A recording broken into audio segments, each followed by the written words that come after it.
Viewers, सरकार ने ऐसे कैदियों को एक बहुत ही खतरनाक मिशन दिया था जो आधे इंसान और आधे क्रिएचर्स थे, क्योंकि उस मिशन को तो मिलिट्री वाले भी कंप्लीट नहीं कर पा रहे थे। उन कैदियों को सालों से हो रहे एक एक्सपेरिमेंट को रोकना था, जिसमें बहुत ही बड़ी स्टारफिश को रखा गया था और वो तो अपने बॉडी से छोटे छोटे स्टारफिश निकालकर इंसानों को कंट्रोल भी कर सकती थी। लेकिन अब देखना है कि वो कैदी जिनसे किसी को भी उम्मीद नहीं थी, क्या प्लान बनाकर उस जायंट स्टारफिश का एक्सपेरिमेंट रोक भी पाएंगे, या फिर वो स्टारफिश आजाद होकर सभी इंसानों को ज़ॉम्बीज में कन्वर्ट कर देगी। इस बारे में तो पता करने में बहुत ही मजा आएगा। कहानी की शुरुआत में हमें अमिंडा नाम की एक ऑफिसर दिखाई जाती है, जो दुनिया भर के ऐसे कैदियों को ढूंढकर टीम बनाती थी जिनके पास सुपर नेचुरल पावर्स थी। जो काम यूएस मिलिट्री नहीं कर पाती थी, उसे ये कैदी अपनी यूनिक पावर्स का यूज करके आसानी से खत्म कर देते थे। अमिंडा यहाँ जेल में एक कैदी से मिलने आती है जिसका नाम सेवन था, और उसका निशाना कभी चूकता ही नहीं था। वो तो सेवन को भी अपनी कैदियों की टीम में शामिल कर लेती है। अपने मिशन में जाने से पहले सभी कैदियों के दिमाग में एक ऐसा डिवाइस लगाया जाता है जिससे कि वो लोग कैदियों पर नजर रख सके, और अगर वो कैदी उन्हें जरा सा भी धोखा देकर भागने की कोशिश करेंगे तो उनके दिमाग में लगा वो डिवाइस एकदम से ब्लास्ट हो जाएगा। मतलब कि वो कैदी मिशन कंप्लीट होने के बाद कहीं भी भाग नहीं सकते थे। इसके बाद सेवन को टीम के कैप्टन फ्लैग से मिलाया जाता है और अब उन कैदियों की पूरी टीम इकट्ठा हो जाती है। दरअसल वो सभी कैदी मेटा ह्यूमंस थे, यानी कि वो इंसान तो थे ही, पर उनके पास कुछ न कुछ सुपर पावर्स भी थी। उनके टीम में तो अजीब टाइप के क्रिएचर्स भी थे। अब अमिंडा उन सभी को मिशन के बारे में बताते रहती है। वो बताती है कि अमेरिका के दक्षिणी छोर पर एक आइलैंड था जहाँ पर हाल ही में लूना नाम के एक राजा ने कब्जा कर लिया था, और अब वो उस प्लेनेट पर एक अजीब तरीके का साइंस एक्सपेरिमेंट कर रहा था। लूना तो हमेशा यूएस गवर्नमेंट के अगेंस्ट ही रहता था। उन्हें तो इस बात का अंदाजा हो गया था कि ये साइंस एक्सपेरिमेंट सिर्फ यूएस वालों लोग के लिए नहीं बल्कि पूरी दुनिया के लिए खतरा बन सकता था। इसीलिए अब उन सारे कैदियों की टीम को वहाँ जाकर सारे सबूत और वहाँ पर हो रहे एक्सपेरिमेंट को डिस्ट्रॉय करना था, जिससे कि पूरे अर्थ का वजूद बच जाए। और अब कैप्टन फ्लैग अपनी पूरी टीम के साथ निकल पड़ता है उस आइलैंड की तरफ। उनके टीम में तो एक क्रिएचर था जिसका नाम वीजल था, और अब वो सब अपने लोकेशन पर पहुंच गए थे। उनकी पूरी टीम तो पानी के अंदर जंप लगाना स्टार्ट कर देती है, लेकिन तब जाकर उन्हें पता चलता है कि वीजल को तैरना नहीं आता और वीजल तो पानी के अंदर डूबकर मर जाता है। लेकिन अभी तो उन सभी की परेशानियां स्टार्ट ही हुई थी। वो सब जैसे ही आइलैंड के किनारे पहुंचते हैं तभी उनका एक साथी बाहर निकलकर वहाँ की आर्मी को बताता रहता है कि वो अपनी टीम को लेकर आ गया है और अब वहाँ की आर्मी बाकी लोगों को खत्म कर सकते थे। यानी कि इस कैदी ने अपने बाकी कैदियों को धोखा दे दिया था, लेकिन यहाँ पर उस आइलैंड के मिलिट्री वालों ने उसी आदमी को सबसे पहले मार दिया था, और अब वो सब बाकी कैदियों को भी मारना स्टार्ट कर देते हैं। एक एक करके सभी कैदियों की मौत होती जाती है। सेवन, जिसका निशाना कभी चूकता नहीं था, वो आर्मी वालों पर हमला करने के बजाय वहाँ से भागना स्टार्ट कर देता है। अमिंडा तो अपने हेडक्वार्टर से सब कुछ देख रही थी और वो सेवन को वहीं रुककर उनसे फाइट करने के लिए कहती है, पर सेवन तो बुरी तरीके से डर गया था और वो अब किसी के सुनने नहीं वाला था। तभी अमिंडा एक बटन दबा देती है जिससे कि सेवन के सर में लगा वो डिवाइस एकदम से ब्लास्ट हो जाता है और अब सेवन भी मर गया था। उस आइलैंड के आर्मी वालों ने हार्ली क्वीन नाम की एक कैदी को पकड़ लिया था। यहाँ कैप्टन फ्लैग तो अपनी जान बचाकर जंगल में भागते रहते हैं, पर तभी फ्लैग को कुछ आदिवासी घेर लेते हैं और उसे बंदी बना लेते हैं। अमिंडा की ये टीम तो अपने मिशन में एकदम से फेल हो गई थी, लेकिन अब अमिंडा ने वहाँ पर टीम बी भेज दी थी जिसमें कि और भी पावरफुल कैदी थे। उस दूसरी टीम के कैप्टन का नाम बी शॉट था और अब अमिंडा टीम बी को कैप्टन फ्लैग का लोकेशन बताते रहती है ताकि वो वहाँ जाकर उसे बचा सके। और अब सारी रात उस आइलैंड पर ट्रेवल करने के बाद वो लोग उन आदिवासियों की जगह पर पहुँच गए थे जहाँ पर कैप्टन फ्लैग था। कैप्टन बी शॉट अपनी टीम के साथ अंदर घुसकर सारे आदिवासियों को एक साथ मारना स्टार्ट कर देते हैं, और जब वो कैप्टन फ्लैग से मिलते हैं तब पता चलता है कि वो एकदम सही सलामत है, बल्कि वो तो मैरी नाम के एक औरत के साथ चाय पी रहा था और उन आदिवासियों ने ही कैप्टन फ्लैग की जान बचाई थी। लेकिन अब टीम बी ने जाने अनजाने में आदिवासियों को खत्म कर दिया था और इस बात से मैरी काफी ज्यादा गुस्सा हो जाती है। कैप्टन फ्लैग मैरी को समझाता है कि उन दोनों की मंजिल एक ही है। दरअसल जब किंग लूना ने इस पूरी जगह पर कब्जा कर लिया था तब उसने यहाँ पर रहने वाले बहुत सारी फैमिलीज को खत्म कर दिया था, और जिसमें से मैरी की भी फैमिली मारी गई थी। इसीलिए अब वो सब लूना और बाकी सभी को खत्म करना चाहते थे, और तब जाकर मैरी कैप्टन फ्लैग को सब कुछ सच सच बता देती है कि वो खतरनाक एक्सपेरिमेंट थिंकर नाम का एक साइंटिस्ट कर रहा था और इसके लेबोरेटरी का लोकेशन आइलैंड के एकदम बीचों बीच था और अब वो सब निकल पड़ते हैं लेबोरेटरी की तरफ। यहाँ दूसरी ओर हमें थिंकर दिखाया जाता है जो कि किंग लूना को अपना एक्सपेरिमेंट शो कर रहा था। थिंकर बताता है कि वो इस स्टारफिश प्रोजेक्ट पर 30 साल से काम कर रहा है, जिसमें कि उसने एक बहुत बड़ी स्टारफिश को कंट्रोल करना सीख लिया था। दरअसल ये स्टारफिश एक क्रिएचर थी जो अपने बॉडी में से बहुत सारी छोटी छोटी स्टारफिश को जनरेट करती थी और वो सारी स्टारफिश इंसानों के बॉडी से कनेक्ट होकर उन्हें कंट्रोल करना स्टार्ट कर देती थी, यानी कि एक तरह से इंसान ज़ॉम्बी में कन्वर्ट हो जाते थे। वो स्टारफिश इसी तरीके से इंसानों की शक्ति एब्जॉर्ब कर लेती थी और साइज में बड़ी होती जाती थी। अब किंग लूना थिंकर से कहता है कि वो सिर्फ उसके लिए ही काम करेगा। इसके बाद हमें हार्ली क्वीन को दिखाया जाता है जिसे कि किंग लूना के लोगों ने पकड़ लिया था और अब हार्ली क्वीन को वो सारे लोग बाहर निकाल लेते हैं और उसे एक कार में भेज देते हैं जिसमें कि उसे काफी अच्छे से तैयार किया जाता है। और अब हार्ली क्वीन किंग लूना के सामने आ गई थी क्योंकि ये सब करने के लिए लूना ने ही अपने आदमियों को कहा था। और अब लूना हार्ली क्वीन के साथ काफी अच्छे से बात करने लगता है। वो दोनों तो साथ में लंच भी करते हैं और एक ही दिन में वो दोनों एक दूसरे से प्यार करने लगे थे। यहाँ पर लूना हार्ली क्वीन को ये बताते रहता है कि आखिरकार स्टारफिश प्रोजेक्ट क्या है। अगर लूना के अगेंस्ट कोई भी कंट्री गई ना तो वो उस बड़ी सी स्टारफिश का यूज करके उस पूरी कंट्री को एकदम से डिस्ट्रॉय कर देगा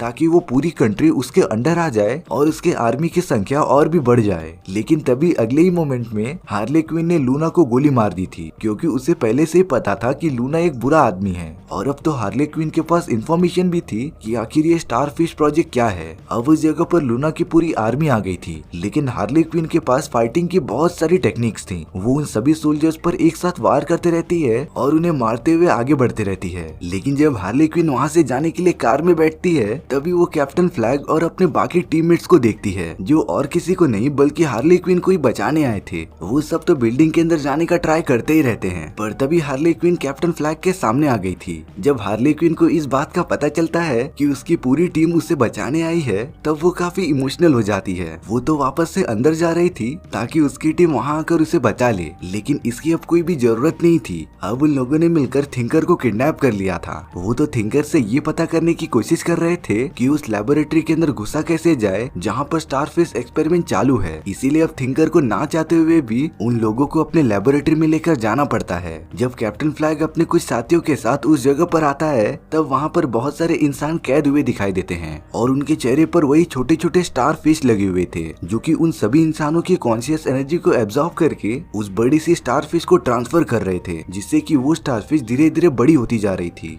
थिंकर यहाँ फ्लैग को बताता है कि ये एक्सपेरिमेंट उसका नहीं है बल्कि ये स्टारफिश तो यूएस गवर्नमेंट वालों को स्पेस में मिली थी। उन लोगों ने स्टारफिश को अर्थ पर तो ला दिया पर उस स्टारफिश के ऊपर एक्सपेरिमेंट अपनी जमीन पर ना करते हुए उन लोगों ने ये आइलैंड चुना। और थिंकर तो पहले यूएस गवर्नमेंट वालों के लिए काम करता था, लेकिन जब किंग लूना ने इस आइलैंड पर कब्जा किया तब यूएस गवर्नमेंट लूना के अगेंस्ट हो गए। इसीलिए अब वो अपना ये एक्सपेरिमेंट पूरी तरीके से खत्म करना चाहते थे और तभी उन सभी लोगों को इस मिशन पर भेजा गया था ताकि वो यहाँ के सारे सबूत को खत्म कर दे जिससे यूएस गवर्नमेंट का नाम बदनाम न हो। जब कैप्टन फ्लैग को ये सारी बातें पता चल जाती है तब वो भी काफी गुस्सा हो गया था। कैप्टन फ्लैग तुरंत उस पूरे प्रोजेक्ट की हार्ड डिस्क निकाल लेता है जिसमें इंफॉर्मेशन थी स्टारफिश प्रोजेक्ट की। वो तो पूरी दुनिया के सामने यूएस गवर्नमेंट का ये सच लाना चाहता था, पर तभी उनकी टीम से पीस मेकर आ जाता है जिसने तो कैप्टन फ्लैग पर गन पॉइंट कर दिया था। दरअसल अमेंडा ने पीस मेकर को एक और काम दिया था कि कुछ भी हो जाए उन्हें ये रिवील नहीं करना है कि इन सभी चीजों में यूएस गवर्नमेंट का हाथ है, क्योंकि अगर ऐसा हुआ तो सारी कंट्रीज यूएस वालों के अगेंस्ट हो जाएगी जिससे कि आने वाले टाइम में वर्ल्ड वॉर भी हो सकती थी। पीस मेकर तो अब उस हार्ड डिस्क को डिस्ट्रॉय कर देना चाहता था, लेकिन तभी वो पूरी जगह अचानक से हिलने लगती है और अचानक से सारी चीजें डिस्ट्रॉय होना स्टार्ट हो गई थी। दरअसल अब वो स्टारफिश इतनी बड़ी हो गई थी ना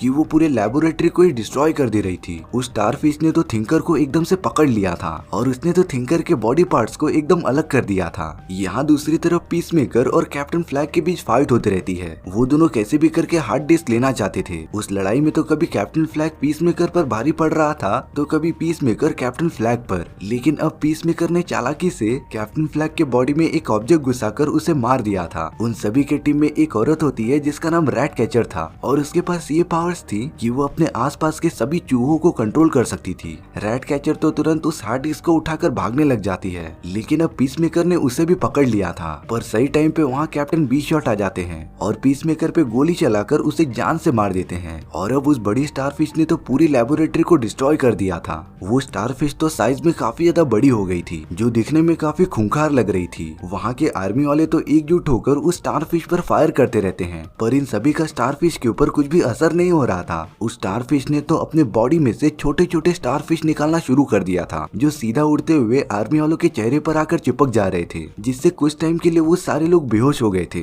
पर अब वो सारे लोग उड़ जाते हैं और उस बड़ी सी स्टारफिश के पीछे चलने लगते हैं। दरअसल अब स्टारफिश ने उन सभी को कंट्रोल करना स्टार्ट कर दिया था, और अगर जल्दी उसे रोका नहीं गया तो वो स्टारफिश इंसानों के बॉडी की एनर्जी एब्जॉर्ब करके और भी ज्यादा बड़ी होती जाएगी। तब तो अर्थ को डिस्ट्रॉय होने से कोई भी नहीं बचा पाएगा। यहाँ पर कैप्टन बी शॉट अपने टीममेट्स के साथ ये डिसाइड करता है कि वो स्टारफिश को रोकने जाएंगे, लेकिन तभी अमेंडा का उन्हें कॉल आता है और उसके अकॉर्डिंग अगर उन लोगों ने सारे सबूत मिटा दिए हैं तो वो सभी लोग तुरंत वापस आ जाएं, क्योंकि अब वो स्टारफिश उस पूरे आइलैंड को डिस्ट्रॉय कर देगी, जो कि इनडायरेक्टली यूएस गवर्नमेंट चाहती थी, और बाद में वो अपनी आर्मी का यूज करके उस स्टारफिश को खत्म भी कर देगी। लेकिन ये सारी बातें कैप्टन बी शॉट को अच्छी नहीं लगती और अब वो और उसकी टीम उस स्टारफिश को रोकने चली जाती है। अमेंडा उन लोगों को वार्न कर रही थी कि अगर वो लोग जरा सा भी आगे बढ़ेंगे तो वो उनके माइंड में लगे डिवाइस को एकदम से डिस्ट्रॉय कर देगी। लेकिन अमेंडा जैसे ही बटन को दबाने जाती है तभी हेडक्वार्टर में अमेंडा के ही साथी उसे मार कर बेहोश कर देते हैं। अब यहाँ कैप्टन बी शॉट अपने सभी टीममेट्स के साथ स्टारफिश पर लगातार वार करना स्टार्ट कर देता है, लेकिन वो कितना भी वार करते स्टारफिश पर कुछ भी असर ही नहीं हो रहा था। स्टारफिश तो उन सभी को मार मार कर दूर फेंकती जा रही थी और अब ऐसा लग रहा था कि उसे खत्म करने का कोई रास्ता ही नहीं है। तभी रेड कैचर अपनी पावर का यूज करती है और वहाँ के सारे चूहों को इकट्ठा कर लेती है, और उन चूहों ने तो स्टारफिश पर अटैक करना स्टार्ट भी कर दिया था। वो तो धीरे धीरे स्टारफिश के पूरी बॉडी पर चढ़ते जा रहे थे।